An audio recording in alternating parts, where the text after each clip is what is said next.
Welcome to ప్రజాక్షేత్రం. Vijayawada రాజకీయాలను చూస్తుంటే దువ్వాడ జగన్నాథం సినిమాలో చెప్పిన డైలాగ్ సరిగ్గా సరిపోయేటట్టు ఉంది.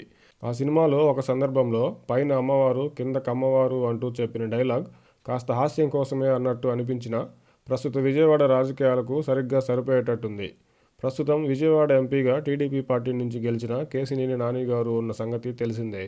అయితే ఇప్పుడు ఆయన వైసీపీలోకి వెళ్లడం, రాబోయే ఎన్నికల్లో వైసీపీ నుంచి విజయవాడ ఎంపీగా పోటీ చేయబోతుండడం తెలిసిందే కదా. మరోవైపు టీడీపీ నుంచి కేశినేని కుటుంబానికే చెందిన కేశినేని చిన్ని గారికి ఎంపీ టికెట్ దాదాపు ఖాయం. టీడీపీ జనసేన కూటమిలో బీజేపీ చేరబోయేది లేనిది ఇంకా ప్రశ్నగానే ఉన్నప్పటికీ బీజేపీ సైతం విజయవాడ ఎంపీ సీటు కోసం ప్రయత్నాలు చేస్తుంది.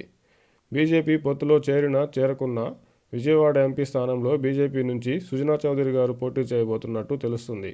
ఇలా ఏ పార్టీ చూసినా ఒకే సామాజిక వర్గానికి చెందిన నాయకులనే ఎంపీ అభ్యర్థులుగా ఎన్నుకోవడం యాదృచ్ఛికమే అయితే కాదు కదా.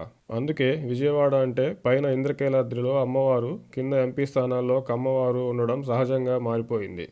విజయవాడ ఎంపీగా పోటీ చేయడానికి వేరే ఇతర సామాజిక వర్గాల్లో అర్హులైన నాయకులు లేరనుకోవాలో, ఒకవేళ అర్హులైన నాయకులు ఉన్నప్పటికీ వారు విజయవాడ ఎంపీగా పోటీ చేసే అర్హత లేదనుకోవాలో చెప్పడం కష్టం.